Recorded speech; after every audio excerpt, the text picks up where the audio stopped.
J'ai consenti à épouser un homme qui m'a maltraité, frappé, des milliers de fois. Ce monstre n'éprouvait aucune pitié. Tu comprends, ma petite? Chaque souvenir de ces coups me fait encore trembler de colère rien qu'à y penser. Tu imagines qu'il m'a brisé tous les doigts la nuit de noces. Il les a cassés un à un, comme on brise de fines branches sèches. Il prétendait que c'était pour m'apprendre qui commandait. J'avais 15 ans, lui 47. Je me rappelle du craquement des os et de la douleur qui montait comme une flamme le long de mon bras. Je n'ai pas versé une larme, pas devant lui. Cette nuit-là, j'ai compris que pleurer ne servait qu'à nourrir la bête. Et là, alors que mes doigts s'affaiblissaient et que lui ronflait, satisfait, dans le lit, j'ai juré.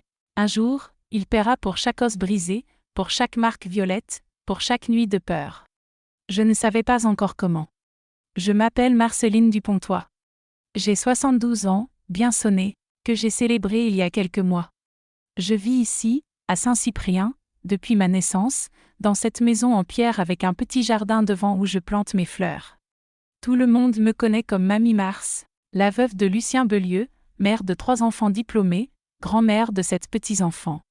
Mais avant tout ça, j'étais la jeune fille qui avait épousé Gaston Lefebvre, le viticulteur le plus influent et le plus redouté de la région. J'ai gardé une vieille photo de notre mariage. Regarde bien mes yeux sur cette image, ils sont vides, n'est-ce pas? C'est ce qu'il voulait voir. On dirait que j'étais déjà morte à l'intérieur. Et lui, immense, la main sur mon épaule comme on tient une jument, voilà ce que j'étais pour lui, un objet acheté, qu'il allait user jusqu'à la corde. Un homme répugnant, vraiment. Avant de continuer ce récit que j'ai gardé si longtemps pour moi, je voudrais savoir qui m'écoute. Écris-moi ton prénom, ton âge et d'où tu m'écoutes. Qui est là?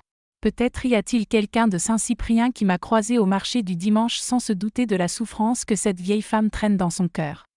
On croise les mêmes gens pendant des années, parfois chaque jour, et on n'a aucune idée de ce qu'ils ont traversé, des cicatrices cachées sous leurs rides.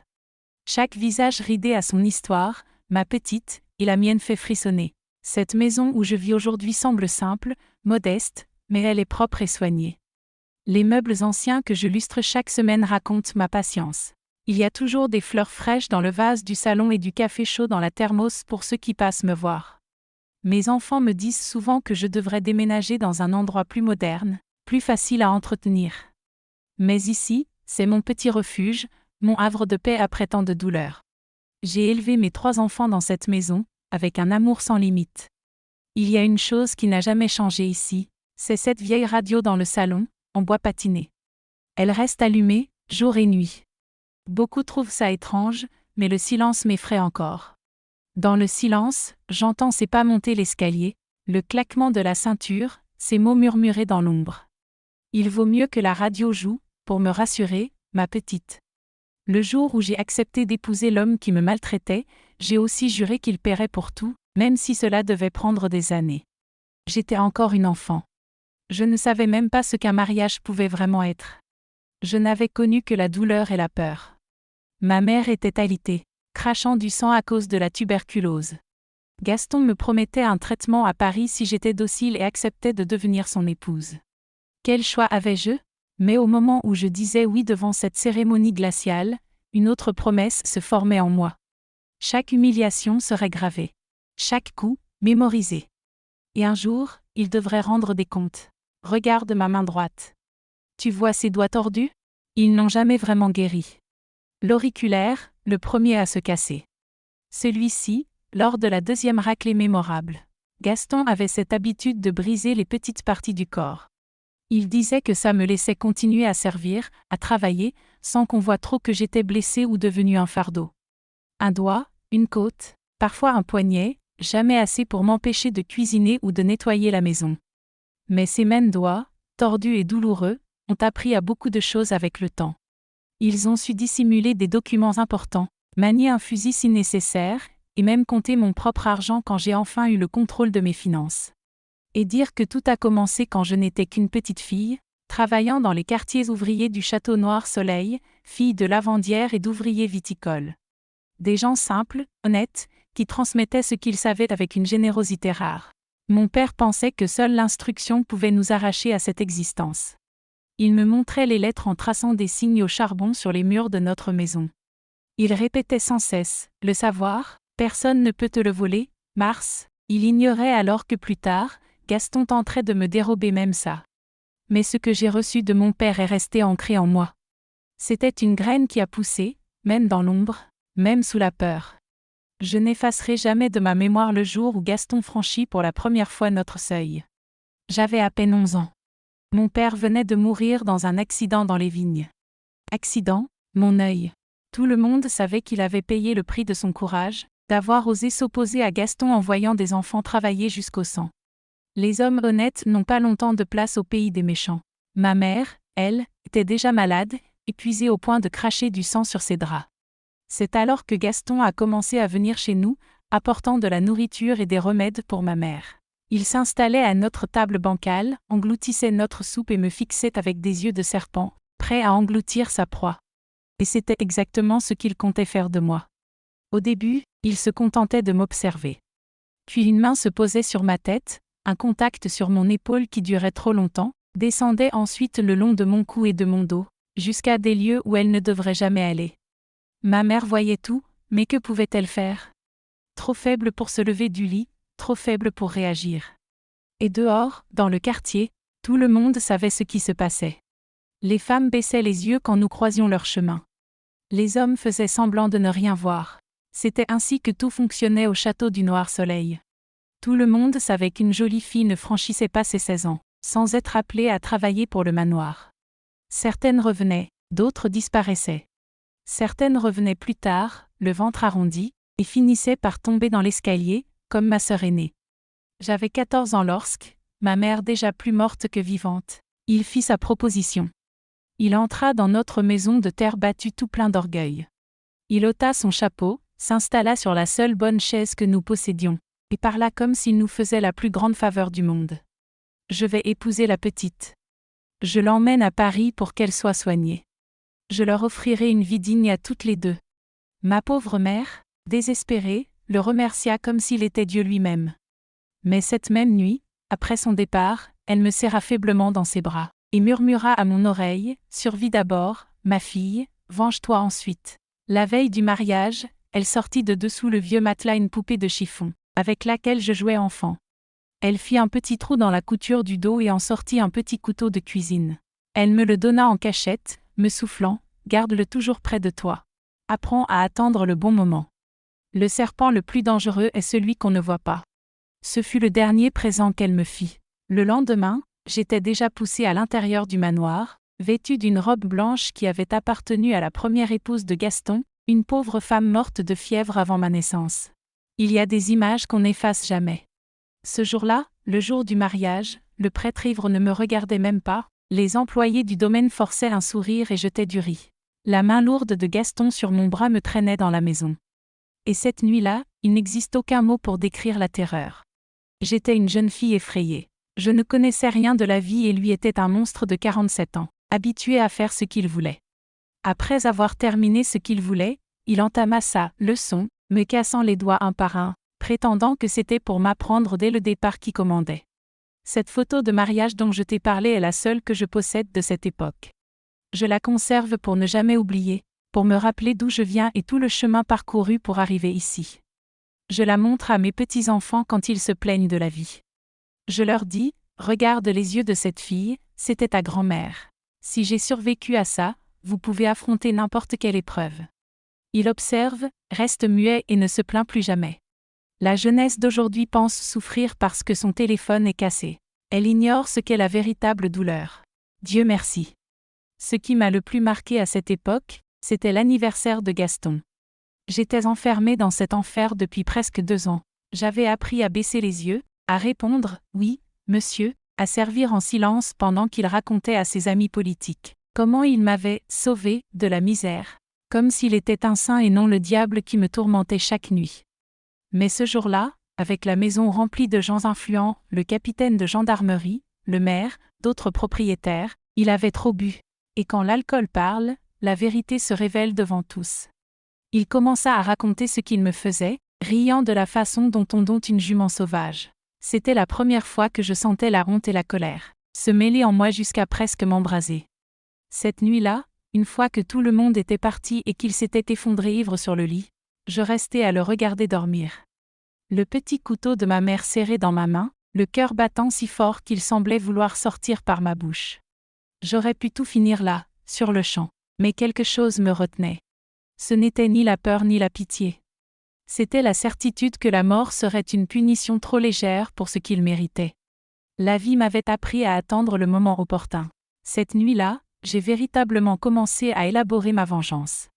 Elle ne sera ni rapide, ni simple. Elle serait totale. Je lui ferai ressentir dans sa chair chaque fragment de douleur qu'il m'avait infligé. La fille que j'étais est morte dans ce domaine. Mais la femme qui naquit de cette expérience donna plus tard naissance à 3 enfants, et bâtit un empire à partir des cendres.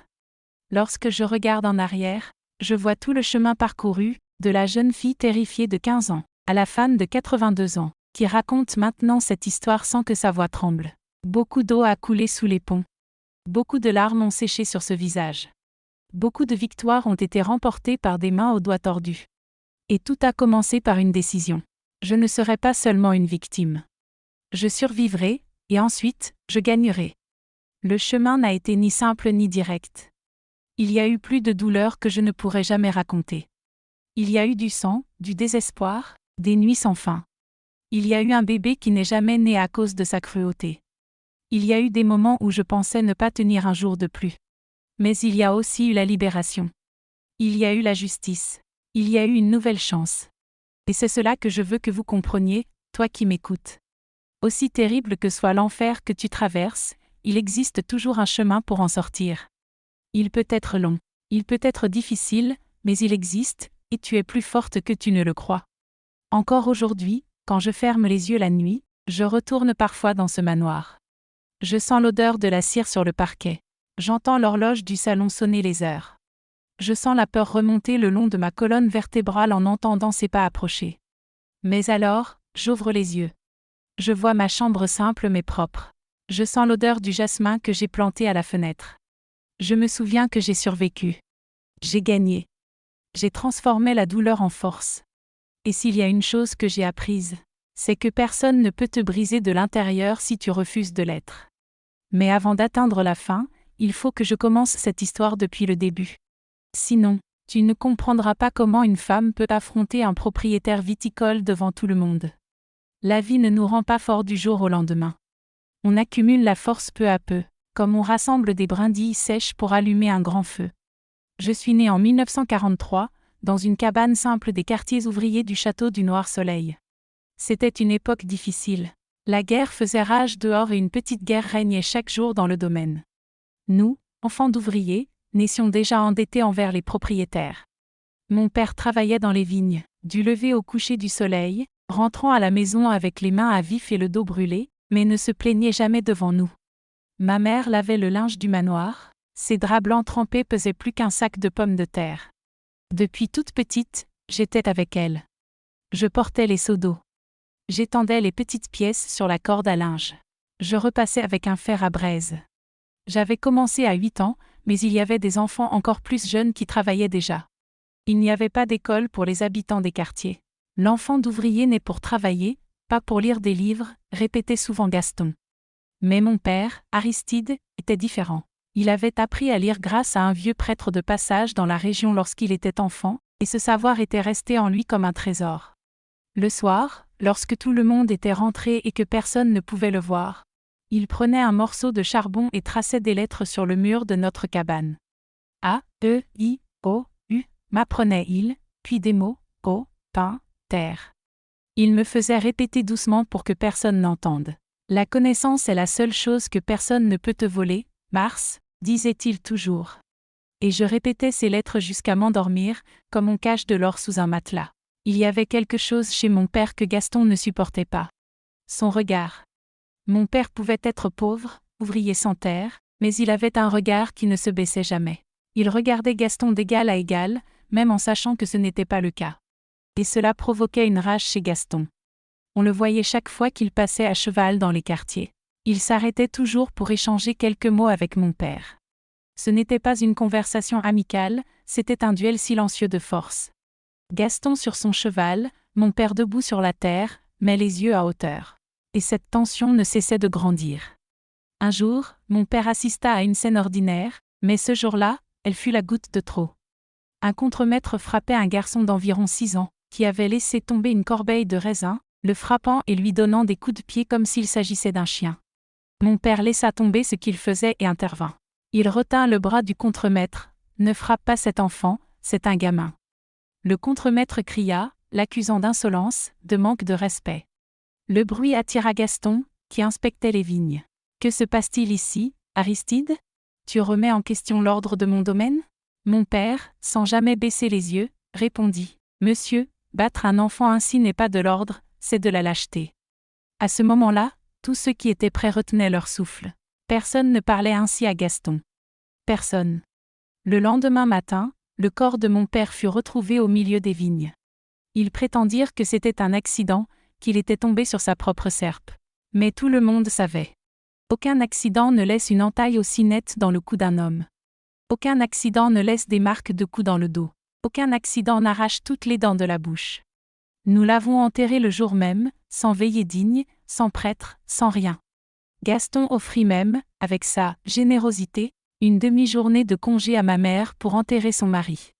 Nous rentrâmes à la maison et elle ne pleura pas, du moins pas devant moi. Elle passa simplement la main sur l'endroit du mur où mon père écrivait les lettres et murmura « N'oublie jamais ce qu'il t'a appris, Mars.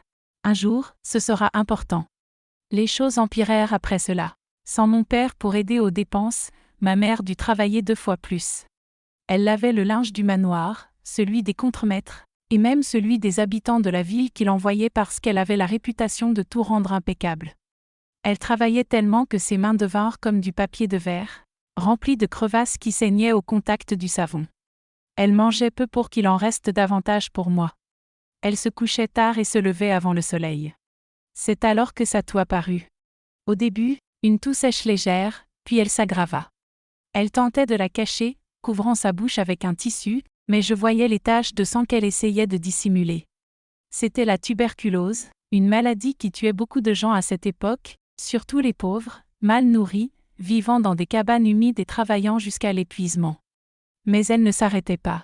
Elle disait que rester au lit serait pire, que nous aurions faim si elle ne travaillait pas. Il y avait des jours où elle était si faible que je devais l'aider à soulever le seau de linge. Je la voyais cracher du sang sur les draps blancs, essayer de le frotter avec du savon pour que personne ne remarque. Et moi, à 12 ou 13 ans, je faisais semblant de ne rien voir pour ne pas l'inquiéter davantage.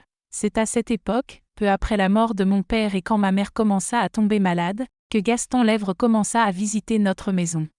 Il arrivait toujours en fin d'après-midi, bien habillé, sentant l'eau de Cologne coûteuse, portant un panier de nourriture. « Je viens voir comment vous vous débrouillez sans Aristide, » disait-il, comme s'il était un homme bon et attentionné. Ma mère le remerciait doucement, sans le regarder dans les yeux. Que pouvait-elle faire d'autre ?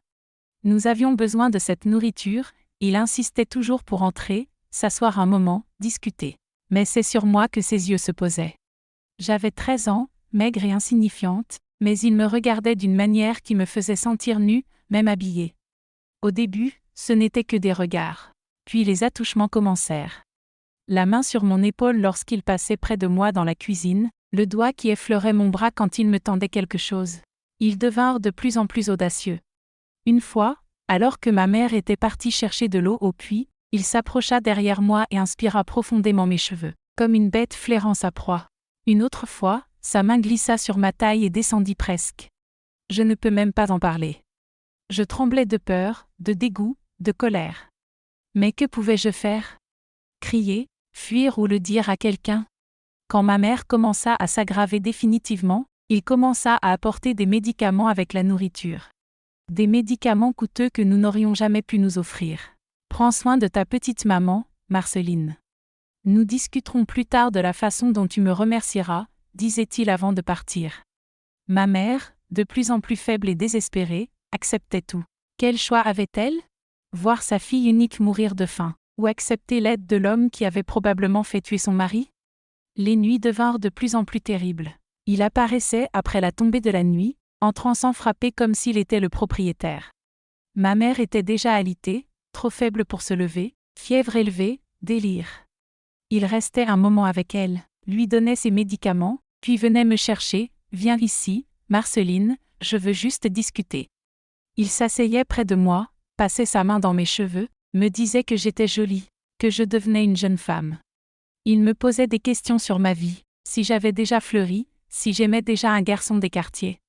Je tremblais tellement que je croyais m'effondrer sur place. Quand il partait, je me lavais le corps avec l'eau glacée du puits, frotta jusqu'à ce que ma peau devienne rouge. Mais la sensation de saleté ne partait jamais. Tout le monde dans les quartiers savait ce qui se passait. Les femmes plus âgées me regardaient avec pitié. Certaines essayaient même de me protéger, m'invitant à dormir chez elles quand Gaston partait à Paris. Mais personne ne pouvait vraiment faire grand-chose. C'était la loi du domaine. Tout le monde savait qu'une jolie fille au château Noir-Soleil n'atteignait pas 16 ans sans être appelée à travailler au manoir. Certaines revenaient après, différentes, silencieuses. D'autres disparaissaient, envoyées ailleurs sous prétexte d'études, un mensonge que tous faisaient semblant de croire. Certaines réapparaissaient plus tard, enceintes, puis perdaient le bébé dans une chute. Je savais que mon destin était tracé dès qu'il avait commencé à visiter notre maison. Les choses empirèrent rapidement. À cette époque, il n'existait pas les médicaments puissants contre la tuberculose que l'on a aujourd'hui. La personne dépérissait doucement, jour après jour. Ma mère devint presque poéos, parlait à peine, passait ses journées entre fièvre et moments de lucidité. Gaston intensifia ses visites, et avec elles, ses abus. Un jour, il serra ma poitrine à travers mes vêtements avec une telle force qu'elle devint violette. Un autre jour, il m'accula contre le mur et frotta son corps contre le mien. Je le repoussai et m'enfuis. C'était la première et unique fois que je résistais.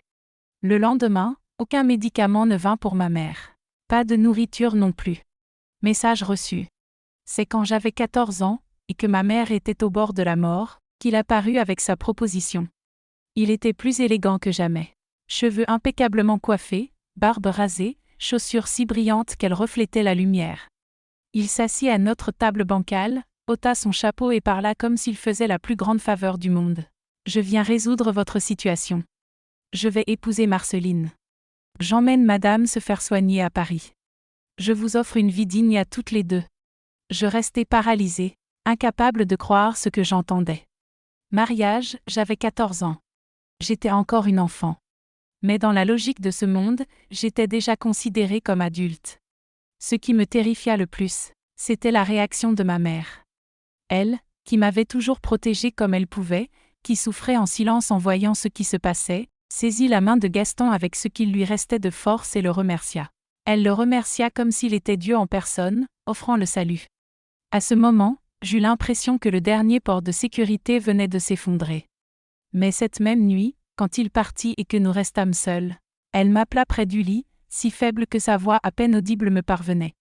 Elle m'enserra dans ses bras, son corps si léger qu'il semblait se briser, et murmura à mon oreille « Survis d'abord, ma fille, venge-toi ensuite ».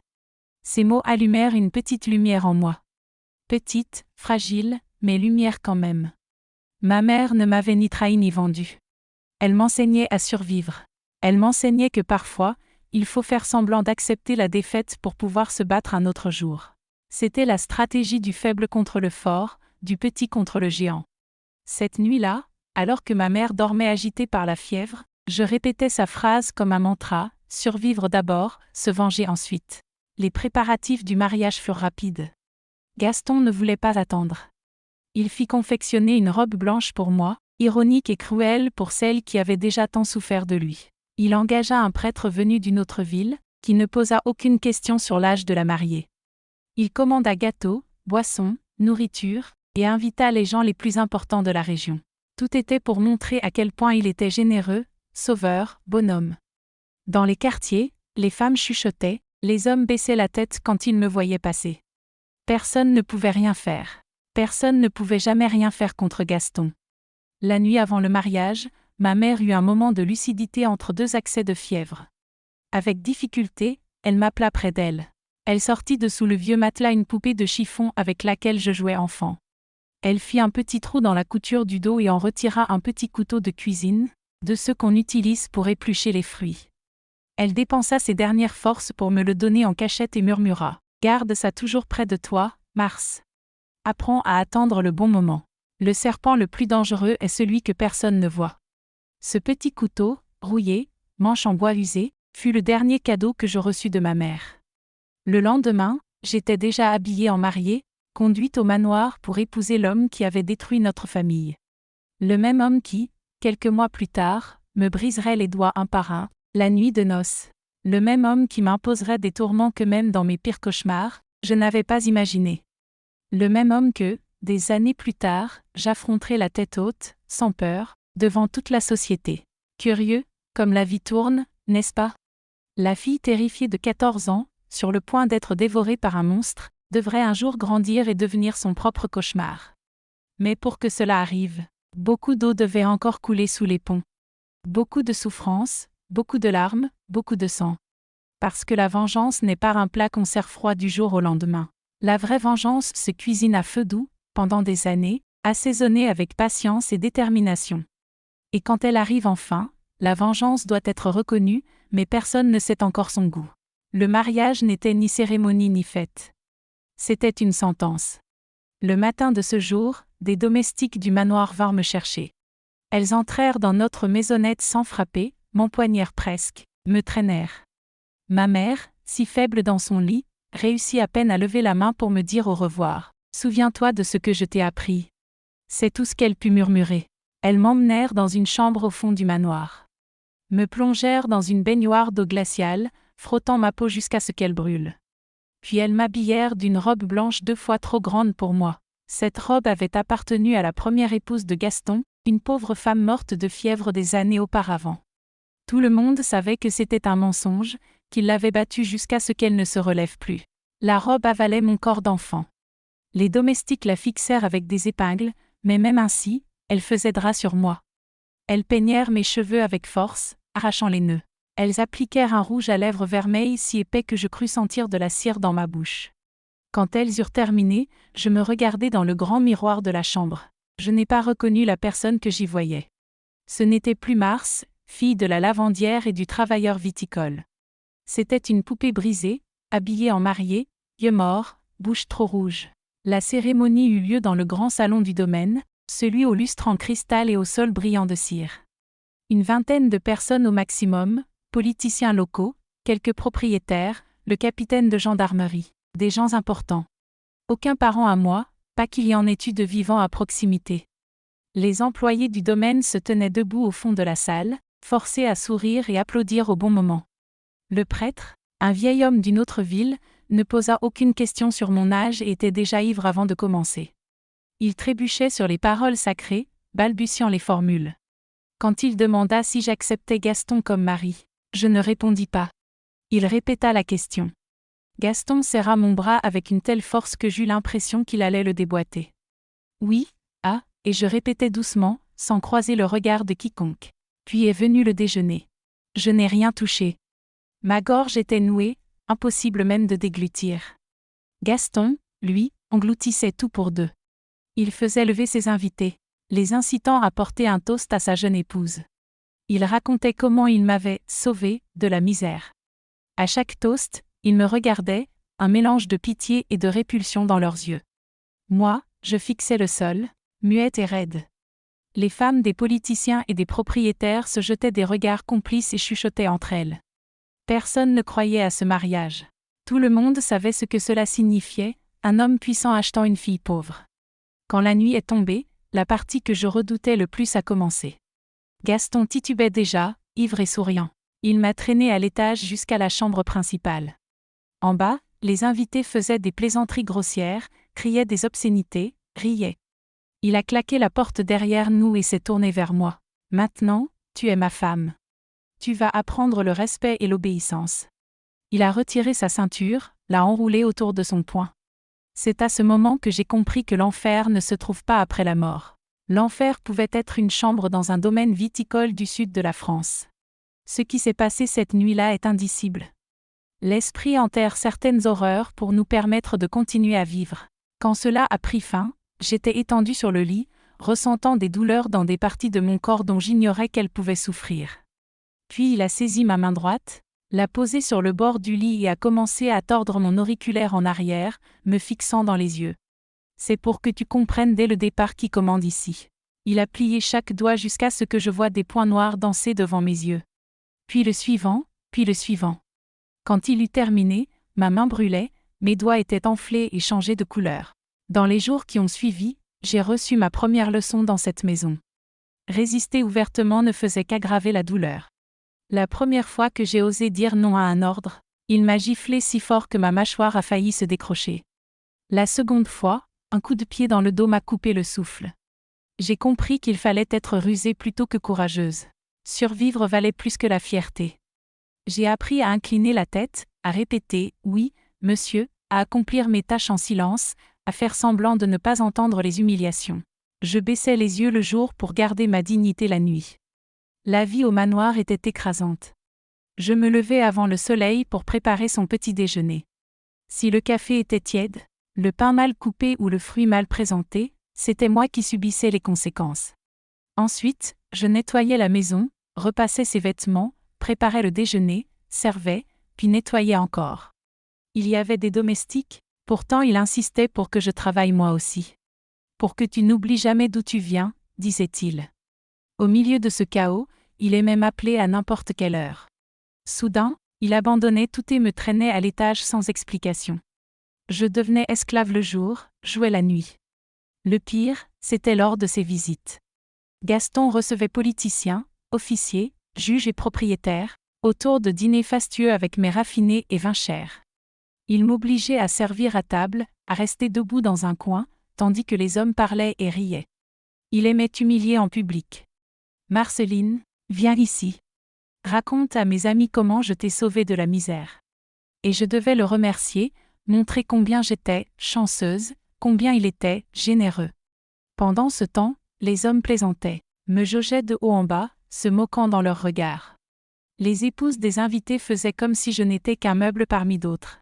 C'était un spectacle macabre où j'étais l'attraction principale. Je sais que beaucoup n'auront pas le courage de laisser un « j'aime » pour cette histoire. Et je peux le comprendre. Moi-même, rien que de repenser à ce que je vivais chaque jour dans ce domaine, je tremblais. Mais si tu as tenu jusqu'ici, pourquoi ne pas montrer ton soutien par un simple « j'aime » ? Je veux savoir qui a vraiment l'estomac pour ce qui suit, car même le curé du village n'a pas pu écouter sans se signer 3 fois. La seule lueur dans cette obscurité venait de mes visites à ma mère. Gaston, respectant à moitié sa promesse, l'avait envoyé dans un sanatorium à Paris. Une fois par mois, il m'autorisait à la voir, toujours sous la surveillance d'un de ses hommes de confiance pour s'assurer que je revienne. Au début, elle me reconnaissait encore, tenait ma main avec force fragile et me demandait comment j'allais. Je mentais, lui disant que tout allait bien, que son traitement fonctionnerait, que bientôt elle serait de retour à la maison. Mais à chaque visite, elle était plus maigre, plus absente, le regard vidé de sa lumière. Jusqu'au jour, 3 mois après mon mariage, où l'on m'annonça qu'elle était partie la nuit précédente. Je n'ai même pas eu la chance de lui dire adieu correctement. On me remit ses affaires dans un sac de tissu, une robe rafistolée, un peigne en os, un vieux chapelet, et la photo jaunie de mon père qu'elle gardait sous son oreiller. J'ai pleuré tout le chemin du retour. Pas seulement de tristesse, bien sûr que j'étais dévastée de perdre ma mère, mais aussi parce que le dernier fil d'espoir venait de se rompre. Il n'y avait plus de raison de continuer à supporter, de faire semblant, de tenir encore. Cette nuit-là, j'ai même envisagé de tout arrêter. Le petit couteau que ma mère m'avait confié était toujours caché dans la doublure de mes vêtements. Mais en rentrant au manoir et en voyant Gaston assis sur la terrasse, buvant et riant avec ses amis comme si rien ne s'était passé, quelque chose en moi a changé. C'était comme si une porte se fermait derrière moi et qu'une autre s'ouvrait devant. Ma mère m'avait laissé un enseignement, survie d'abord, vengeance ensuite. Je l'ai regardé et, pour la première fois, la peur ne m'a pas envahi. À sa place, une colère froide, méthodique, s'est installée. À cet instant, j'ai pris une décision, je ne me contenterai pas de survivre. Je détruirai cet homme. Mais il fallait être rusée, patiente, devenir le serpent invisible. J'ai commencé à observer chaque détail, ses gestes, ses habitudes, ses possessions, ses relations, ses inimitiés. En nettoyant son bureau, je mémorisais les papiers importants, noms, chiffres, signatures. La nuit, seule dans ma chambre, je retranscrivais tout dans un petit carnet que je cachais sous le matelas. Ce que mon père m'avait appris à lire et écrire devenait mon arme secrète. J'ai appris à ouvrir des tiroirs verrouillés avec de simples épingles à cheveux. J'ai découvert où il gardait documents, argent et même armes. Je retenais chaque conversation, chaque nom mentionné. Rien n'échappait à mon attention. Très vite, j'ai compris une chose, Gaston me sous-estimait. Pour lui, une fille de la campagne sans instruction formelle ne pouvait rien comprendre aux affaires, à l'argent ou à la politique. Cet aveuglement est devenu mon avantage. Devant lui, j'étais l'épouse naïve, soumise, à peine capable de signer son nom. Derrière son dos, j'étais l'observatrice silencieuse, absorbant chaque détail. Il discutait d'affaires sans précaution, laissait traîner des documents sensibles, parlait stratégie politique avec ses amis pendant que je servais le café, invisible à ses yeux. Une lueur inattendue dans ce manoir fut Hortense Malbec, la vieille cuisinière. Femme robuste, main calleuse, regard perçant capable de tout sonder. Au début, elle me tenait à distance, presque froide. Puis un jour, elle m'a surprise en larmes, cachée dans la cuisine après une nouvelle humiliation de Gaston. Au lieu de détourner le regard comme tous les autres, elle a fermé la porte, s'est assise à côté de moi et a pris ma main. Elle n'a rien dit. Elle est restée silencieuse, présente. Le lendemain, elle a commencé à me montrer les techniques de cuisine. Une excuse pour parler en sécurité, à l'abri des soupçons. Petit à petit, Hortense est ouverte à moi. Elle avait une raison profonde de haïr Gaston autant que moi. Des années plus tôt, la fille d'Hortense, âgée de 15 ans, avait été envoyée travailler au manoir. Quelques mois plus tard, elle réapparut enceinte. Gaston ordonna qu'on lui donne une infusion pour résoudre le problème. Cette boisson était trop concentrée. La jeune fille mourut, portant encore son enfant. Depuis ce jour, Hortense était restée dans la maison, préparant les repas pour ceux qui avaient tué sa fille, attendant patiemment le moment de rendre justice. « Nous sommes dans le même bateau, petite, m'avait-elle dit un jour. Peut-être qu'un jour, nous pourrons ramer ensemble pour nous en sortir. » Elle commença à m'enseigner les vertus des herbes, celles qui soignent, celles qui empoisonnent, celles qui endorment, celles qui font parler plus que nécessaire. Elle me montra aussi les failles du domaine. Quel contremaître pouvait être soudoyé? Quel domestique colportait des rumeurs?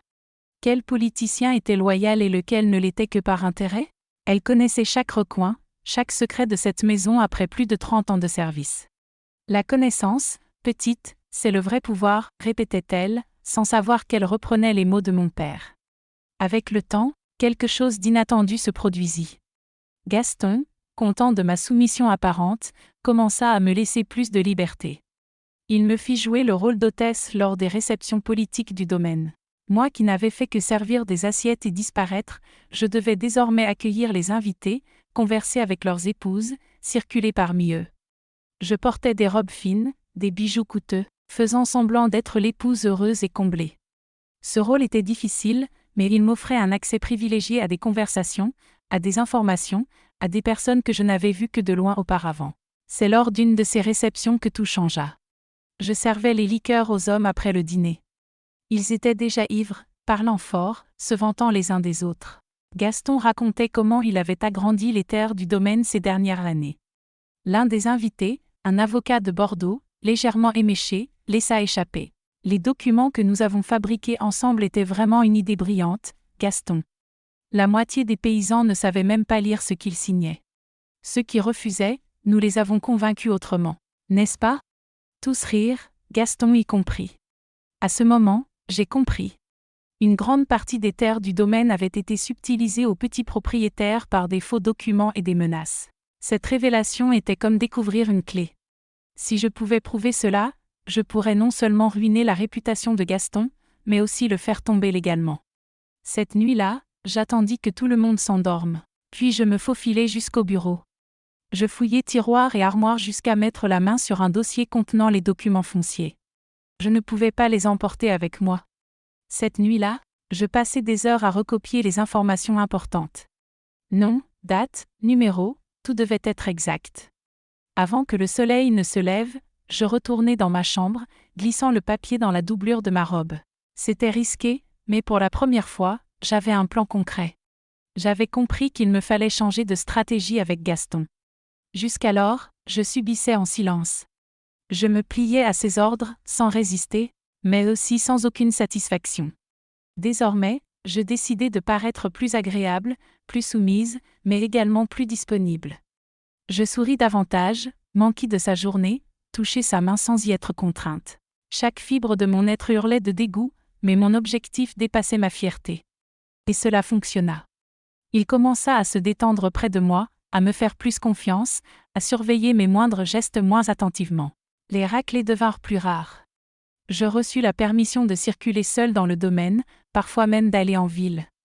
En parallèle, j'apprenais à maîtriser mon corps et mon esprit d'une manière que je n'avais jamais imaginée. Je supportais la douleur sans montrer le moindre signe, encaisser les insultes sans réagir, rester immobile et silencieuse alors qu'à l'intérieur je hurlais. Je devenais deux personnes.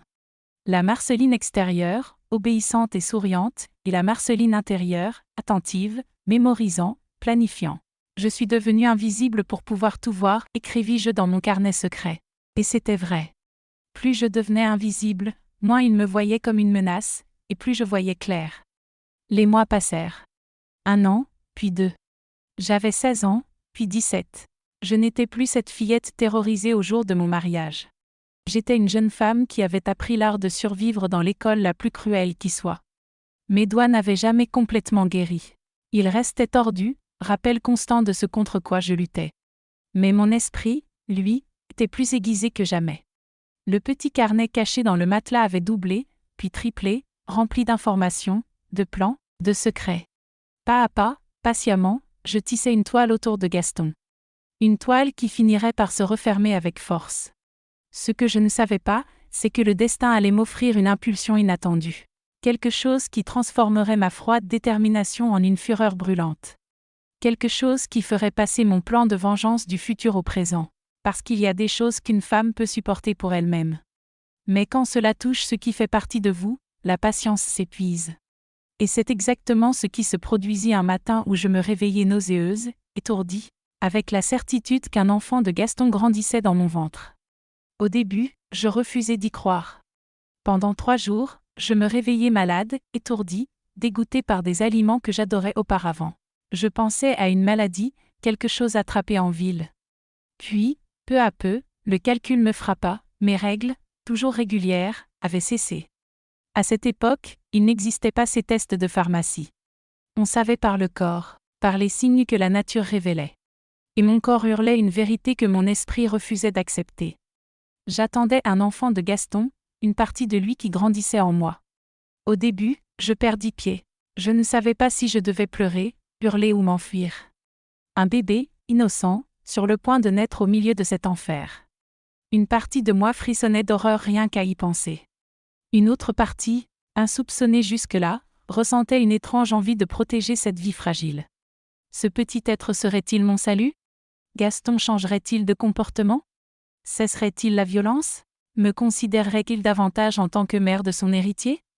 Pendant quelques heures, je me laissais aller à rêver. Quelle naïveté! Le rêve s'effondra rapidement. Je passais devant la porte du bureau quand j'entendis Gaston discuter avec son frère venu de Paris. La petite est enceinte, j'en suis presque certain, disait-il. Son frère demanda s'il était content, s'il allait enfin obtenir l'héritier tant désiré. Le rire de Gaston me glace encore le sang aujourd'hui. Un héritier d'une paysanne illettrée. Je m'en débarrasserai comme j'ai fait avec les autres. Ce domaine n'ira pas aux mains d'un fils d'ouvrière. Je restai figé, le dos contre le mur, pour ne pas m'effondrer. Il savait. Il prévoyait déjà de se débarrasser du bébé, peut-être de moi aussi, comme il l'avait fait avec d'autres. Combien de filles avaient subi ce que je traversais?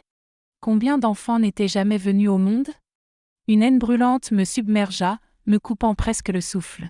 Mais je ressentais aussi une peur viscérale, profonde, pas seulement pour moi, mais pour cette vie fragile qui dépendait de moi pour survivre. La semaine suivante, je fis semblant de ne rien savoir.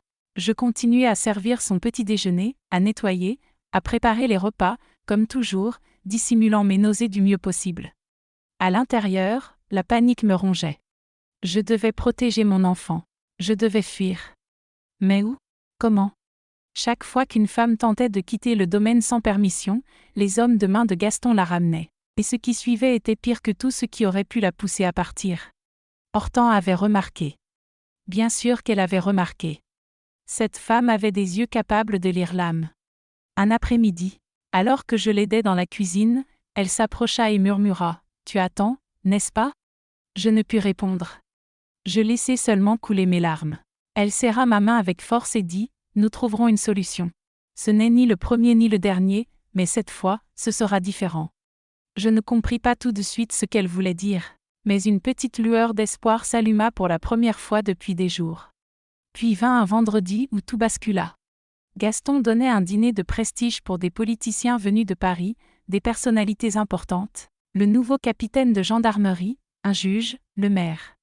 Et moi, comme toujours, haute comme un trophée forcé, souriante, servant, affichée devant tous. Au milieu de la soirée, Gaston était déjà ivre, sa voix tonitruante remplissant la pièce.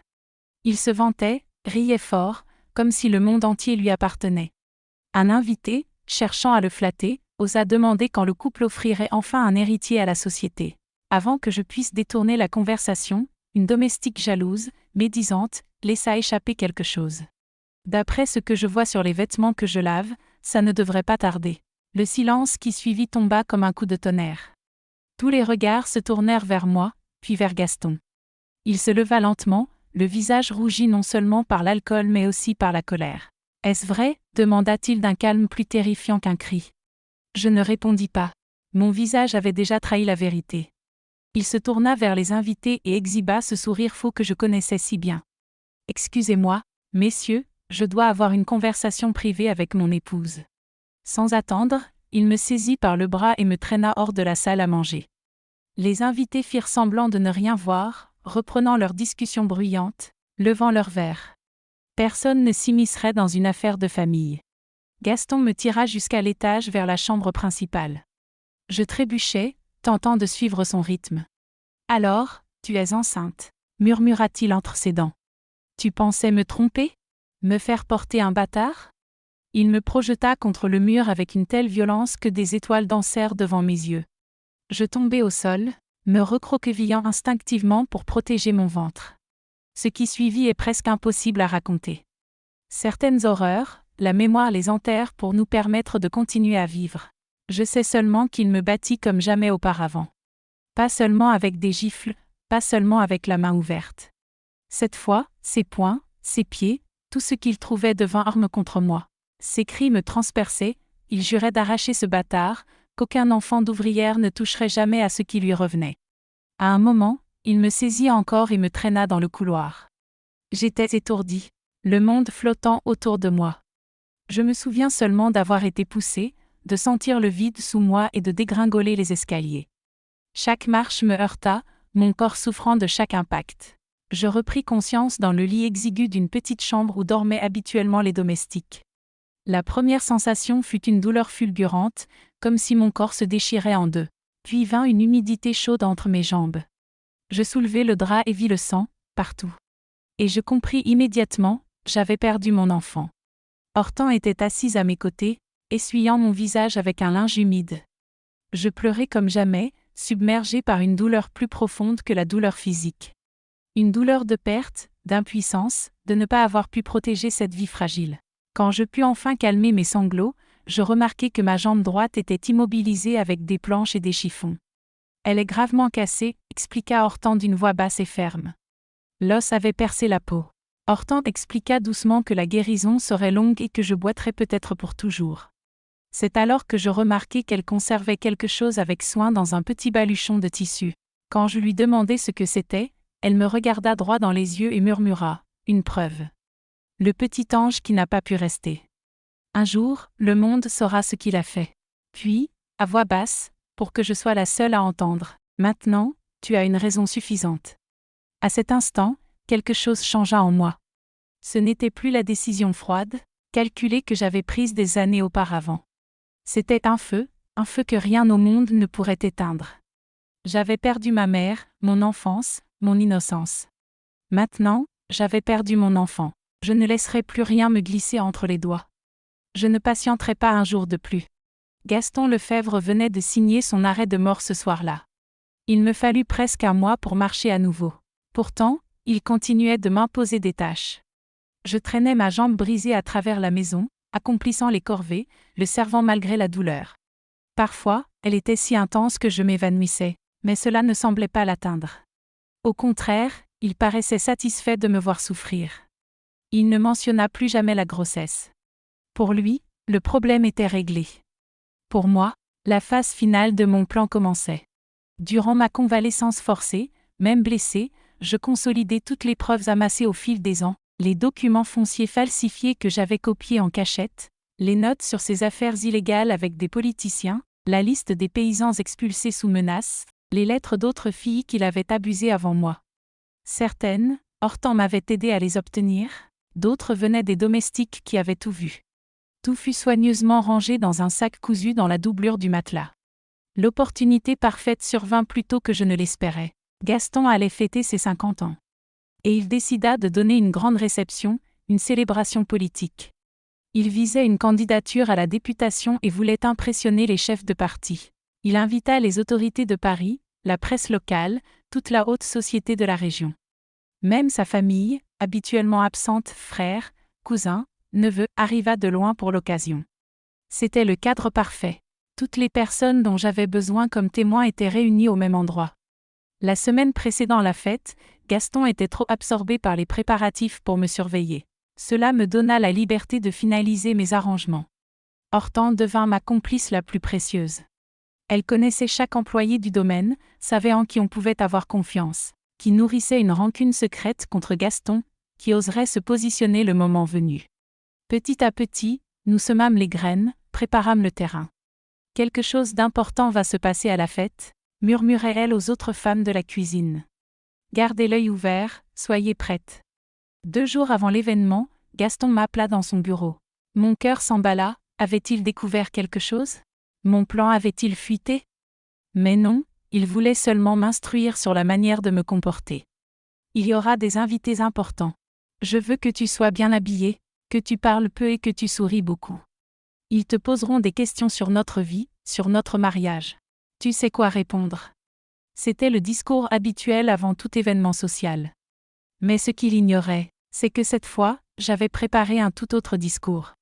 Le jour de la fête, je me préparais avec soin. Je mis ma meilleure robe, une bleue foncée à manches longues, cachant la plupart des marques sur mon corps. J'attachai mes cheveux, appliquai le rouge à lèvres qu'il aimait. Dans le miroir, je ne reconnus presque pas la femme qui me regardait. Ce n'était plus la fillette effrayée de 14 ans. C'était une jeune femme de 17 ans, aux yeux ayant vu l'enfer et en étant revenue. Je répétais doucement les mots que j'allais prononcer, chaque phrase, chaque accusation, chaque vérité que j'allais jeter à la face de Gaston et du monde. La fête commença à l'heure prévue. Le manoir n'avait jamais vu autant de visages importants, politiciens en cravate, propriétaires à moustache, femmes parées de bijoux et de robes somptueuses. Le photographe local immortalisait chaque instant. Gaston circulait parmi les invités, riant, distribuant des cigares, se vantant de son domaine, de ses affaires, de son influence politique. Il me présenta comme sa jeune épouse, serrant mon bras, m'exhibant comme on exhibe un cheval de race. Durant le dîner, je restais silencieuse, observant tout, mangeant peu. Gaston, au bout de la table, buvait de plus en plus et parlait toujours plus fort. Quand le dessert arriva, il se leva, verre à la main, et demanda l'attention de tous pour un toast. Il raconta sa trajectoire, les défis surmontés, les services rendus à la région.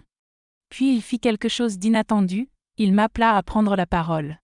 Marceline, viens dire à ces hommes illustres ce que c'est que d'être Madame Lefebvre. C'était le signal que j'attendais depuis des années. Je me levai lentement, le cœur battant si fort que j'avais l'impression qu'il résonnait dans toute la salle.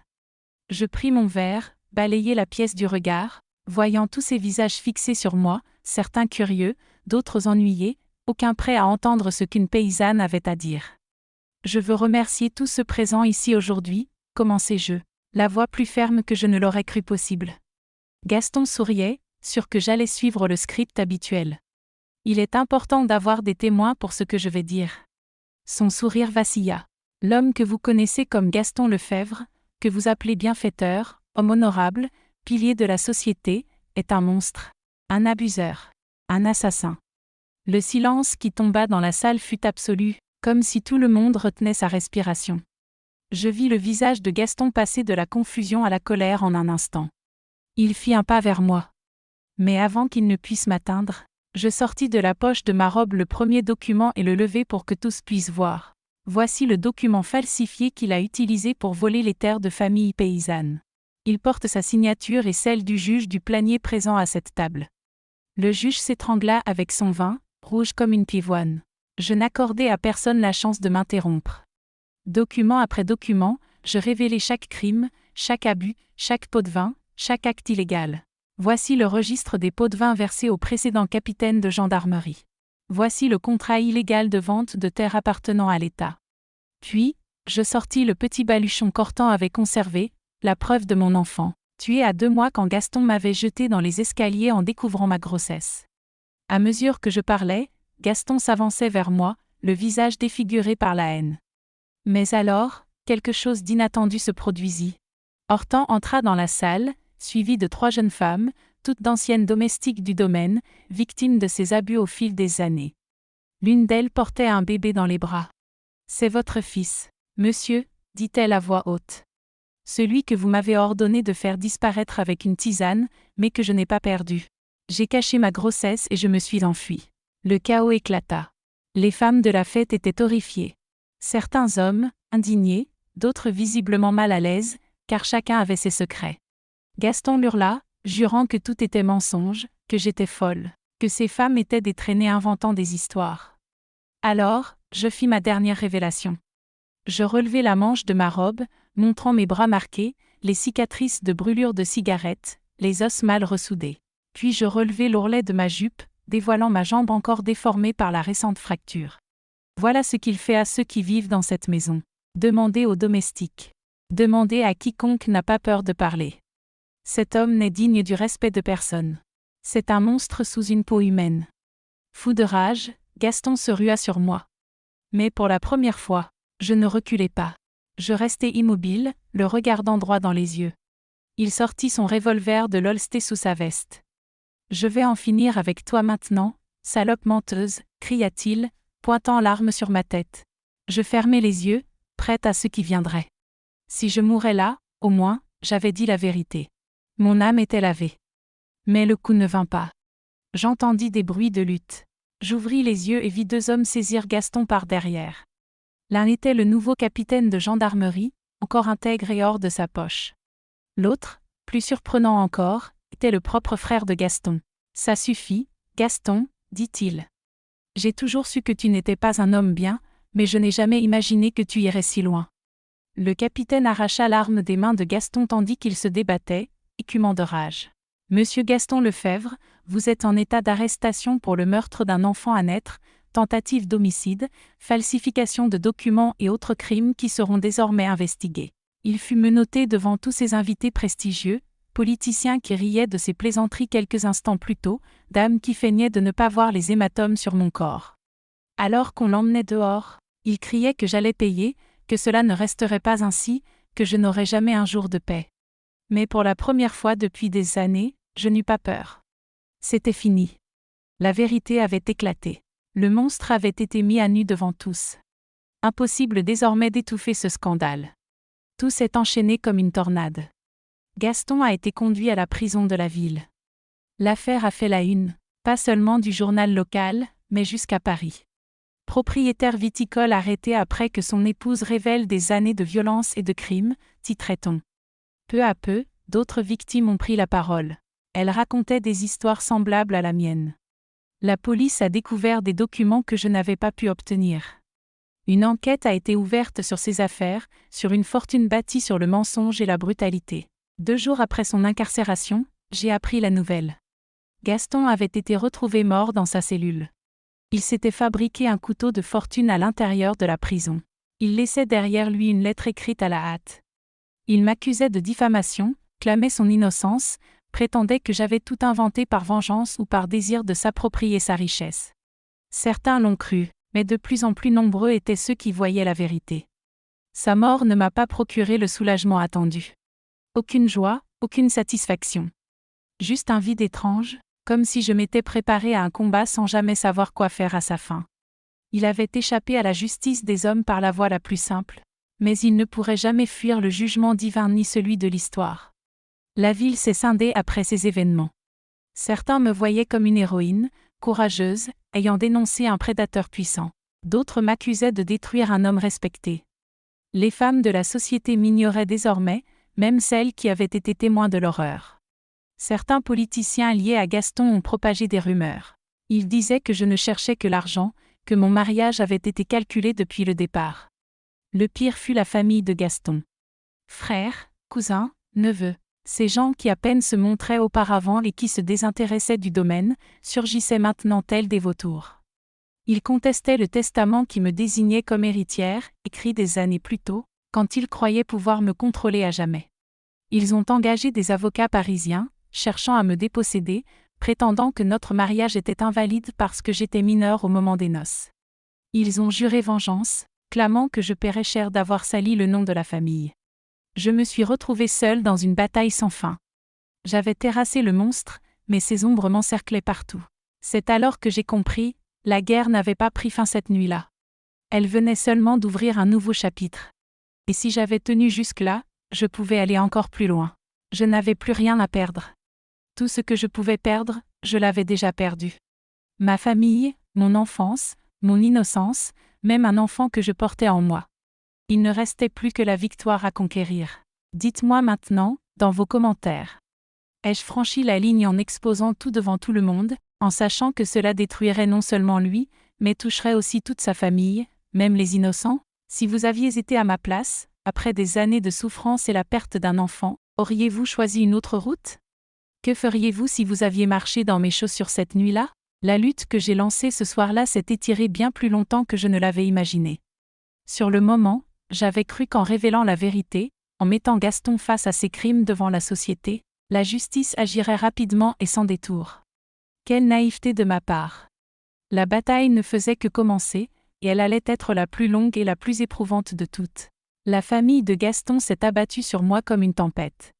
Beaux-frères, cousins, neveux, ces gens qui à peine posaient les pieds au domaine et ne se montraient qu'aux grandes réceptions, surgissaient maintenant avec acharnement pour contester le testament. Ils ont fait venir les avocats les plus coûteux de Paris, en costume impeccable, mallette en cuir à la main, prêts à prouver que je n'avais droit à rien. Ils prétendaient que le mariage n'était pas valide parce que j'étais mineure lors des noces, comme si personne n'avait été témoin de la cérémonie. Ils soutenaient que Gaston n'était pas saint d'esprit lorsqu'il m'avait désignée héritière dans son testament. Ils affirmaient même que j'avais tout planifié depuis le départ, que j'avais séduit ce pauvre vieux pour sa fortune. Il avait 47 ans lorsqu'il m'avait forcé à l'épouser. Cette bataille judiciaire a duré 3 années entières. 3 années d'audience, de paperasse, de menaces voilées ou ouvertes. Je ne pouvais même pas marcher seule en ville sans être suivie par des hommes de main engagés par sa famille. Une fois, je me suis réveillée avec la fenêtre de ma chambre brisée, un mot laissé derrière. Tu finiras comme Gaston. Une autre fois, quelqu'un a empoisonné le puits de la maison, tuant 2 vaches et rendant 3 employés malades. Le message était clair, ils voulaient m'intimider, me pousser à abandonner et tout laisser entre leurs mains. L'aide est venue de l'endroit le plus inattendu. Les épouses des beaux-frères de Gaston ont commencé à me soutenir. D'abord discrètement, puis ouvertement.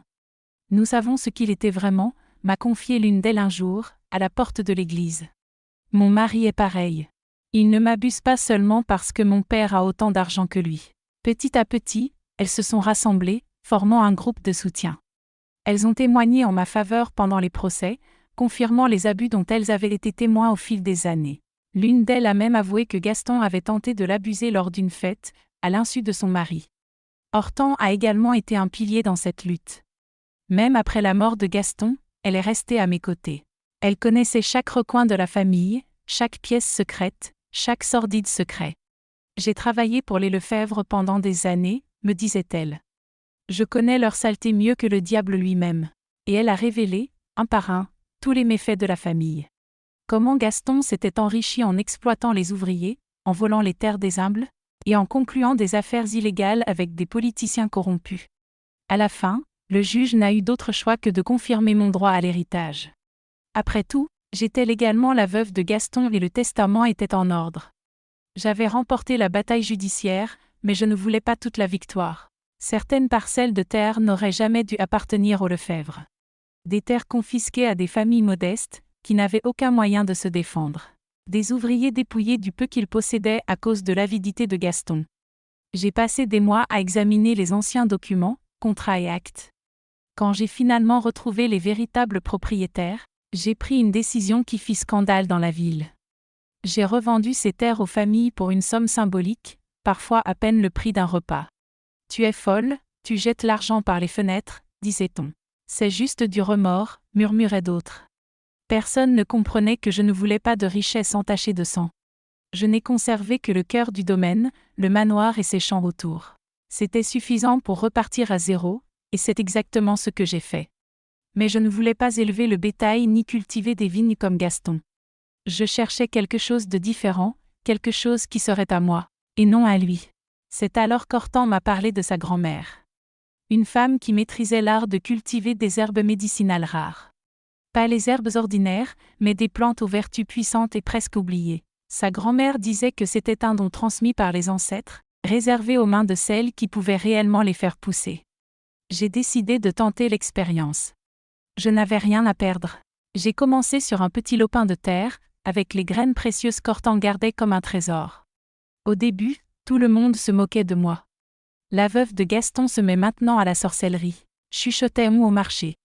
Mais lorsque la première récolte est arrivée, luxuriante et colorée, les rires se sont tus. Les remèdes que nous préparions étaient uniques dans toute la région. Naturels, puissants, capables de guérir réellement. Bientôt, des acheteurs des grandes villes sont venus visiter le domaine de la veuve aux herbes miraculeuses.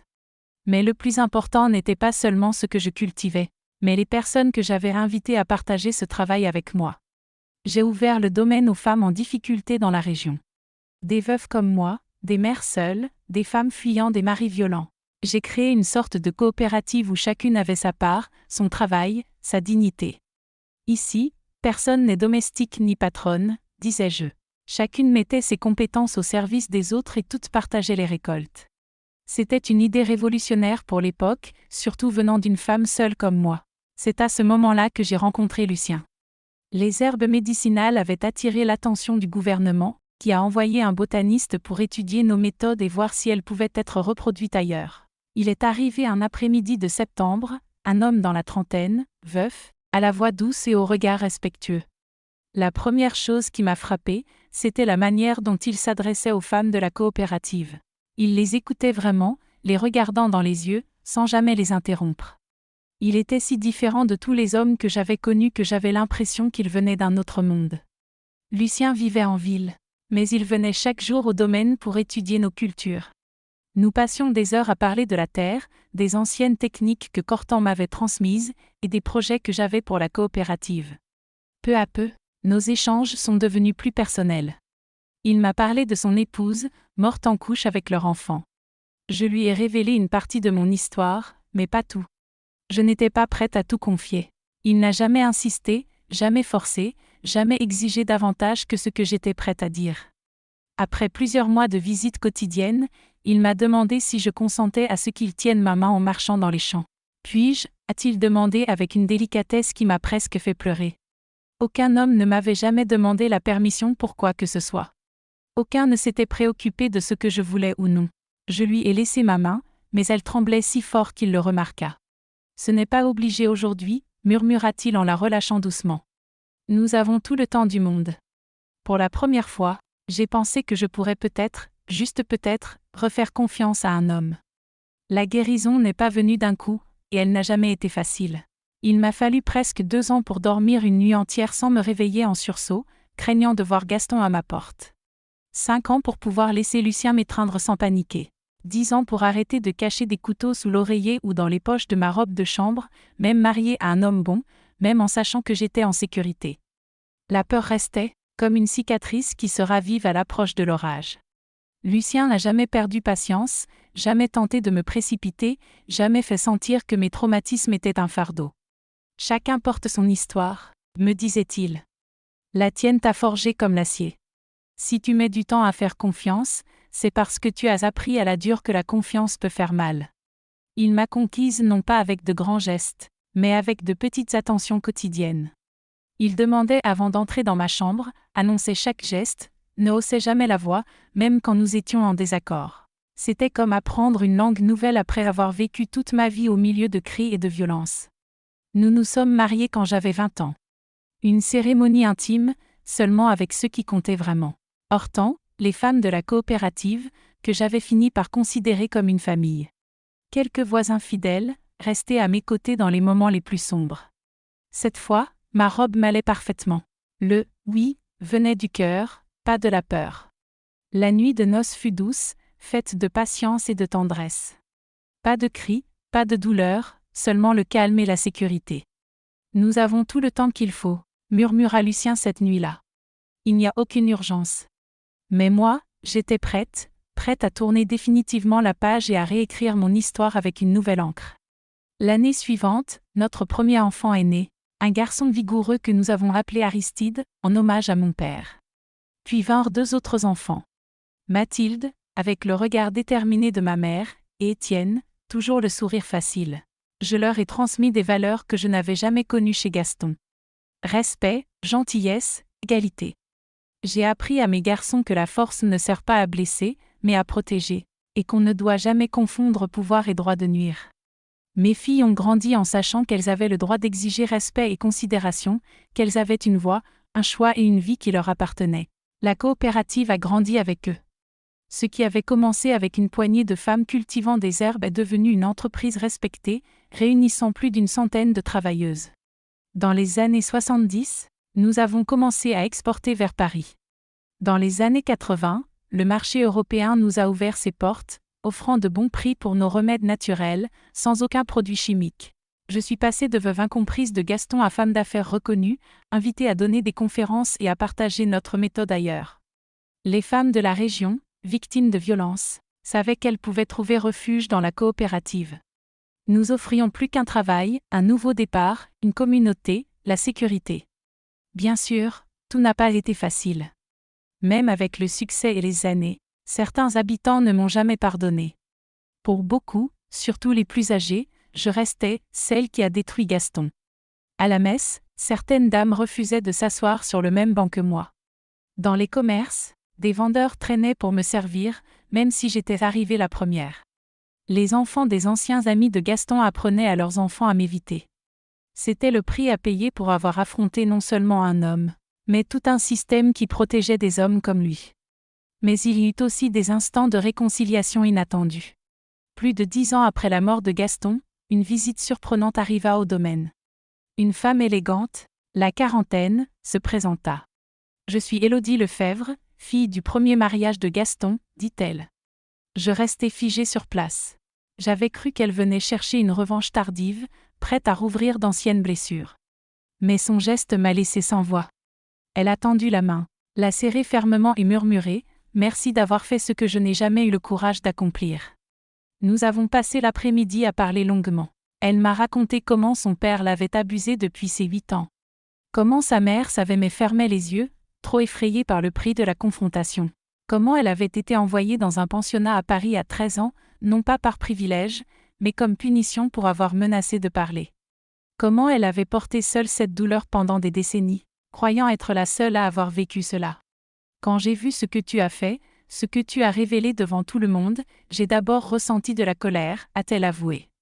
De la colère, parce que tu as eu le courage que je n'avais jamais eu. Puis un immense soulagement, savoir que je n'étais pas folle, que je n'avais rien imaginé, que je n'étais pas seule. Cette rencontre a éveillé en moi quelque chose que j'ignorais encore devoir changer. Pendant des années, je m'étais interrogée, avais-je bien fait d'exposer tout cela, détruisant non seulement Gaston, mais éclaboussant des innocents? Le regard reconnaissant d'Élodie m'a donné la réponse que la société ne pouvait offrir. La vérité libère, non seulement soi-même, mais aussi d'autres victimes inconnues. Elle a brisé un cycle d'abus qui aurait pu perdurer pendant des générations. Aujourd'hui, à 82 ans, je comprends que la véritable vengeance n'a jamais été la mort de Gaston. Il s'est lui-même détruit, incapable de vivre dans un monde où sa vraie nature ne pouvait plus se cacher. Ma vengeance a été de vivre pleinement, d'élever 3 enfants intègres, respectés et aimants, d'avoir transformé un lieu de douleur en un espace de vie et d'opportunité pour des centaines de femmes. J'ai montré qu'une fille des quartiers ouvriers, privée même du droit de rêver, pouvait reconstruire le monde autour d'elle. C'est le message que je laisse à mes enfants, petits-enfants et à ceux qui écoutent cette histoire. La vengeance qui vaut la peine n'est pas celle qui détruit l'autre, mais celle qui vous construit vous-même. Ce n'est pas celle qui tache vos mains de sang, mais celle qui remplit votre cœur de paix. Ce n'est pas celle qui met fin à une vie, mais celle qui en crée beaucoup d'autres, meilleure et plus digne. Je suis fière de la femme que je suis devenue, non pas malgré la souffrance, mais à travers elle. De la fillette effrayée que j'étais à la matriarche que je suis aujourd'hui, le chemin a été long et épineux. Mais comme les herbes médicinales que nous cultivons, parfois, c'est de la terre la plus dure que naît la beauté la plus rare. Il suffit du courage de planter, de la patience de cultiver et de la foi d'attendre la récolte. Je suis Marceline Dupontois, et voici l'histoire de ma vie. L'histoire d'une fille qui est descendue en enfer et qui en est revenue, non seulement pour raconter, mais pour créer quelque chose de beau à partir des cendres. Si vous souhaitez découvrir d'autres histoires comme la mienne, de femmes ayant transformé leur douleur en force, leur violence en renouveau, abonnez-vous à la chaîne Sagesse de Mamie. Car la véritable sagesse, ma petite, ne se trouve pas dans les livres des écoles, mais dans les rites de celles qui ont survécu et qui peuvent encore raconter. M.